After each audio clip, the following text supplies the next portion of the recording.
में है, हम में है, तुम में है, तुम्हारी तलवार में है, और जो खम्मा है तिन में है, और कड़ कड़ में मेरा प्रभु है। अब तो हिरण्यकश्यप ने कहा अच्छा जब बता जब खम्मा में प्रभु है तेरा, बोले बिल्कुल है। सो हिरण्यकश्यप ने वही खम्मा गरम करवाए दो, और जब खम्मा गरम करवाया उसमें से आग की जैसे ही लपटें निकली, तो आज हिरण्यकश्यप ने प्रहलाद से कहा कि अगर तेरा भगवान इस खम्भे में है तो तू इस खम्भे को भेंट के दिखा। अब जब भक्ति का महाराज अंतिम पड़ाव आया तो हिरण्यकश्यप ने कहा कि तू इस खम्भे को भेंट के दिखा।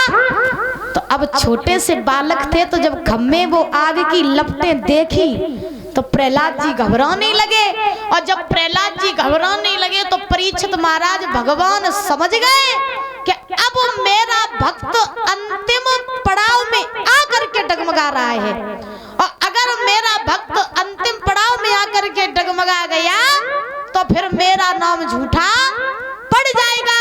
सो भगवान ने एक छोटी सी चींटी का रूप बना लिया, और चींटी का रूप बना करके गर्म खम्भे के ऊपर रेंगने लगे। और जैसे ही प्रभु चलने लगे, प्रहलाद जी की नजर पड़ी चींटी के ऊपर। प्रहलाद जी सोचने लगे जब छोटी सी चींटी को कछु ना हेरो तो हम तो काफी बड़े हैं। सो महाराज झपट करके आज प्रहलाद ने उस खम्भे को भेंट लिया, और जैसे ही प्रहलाद ने खम्भे को भेंटा तो आज हिरण्यकश्यप ने देखा कि प्रहलाद का अब भी कुछ नहीं हुआ।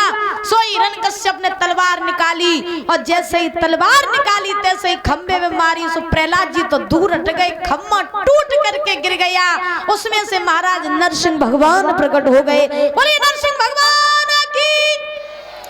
जैसे ही महाराज नरसिंह भगवान प्रकट हुए, ऐसा ही नहीं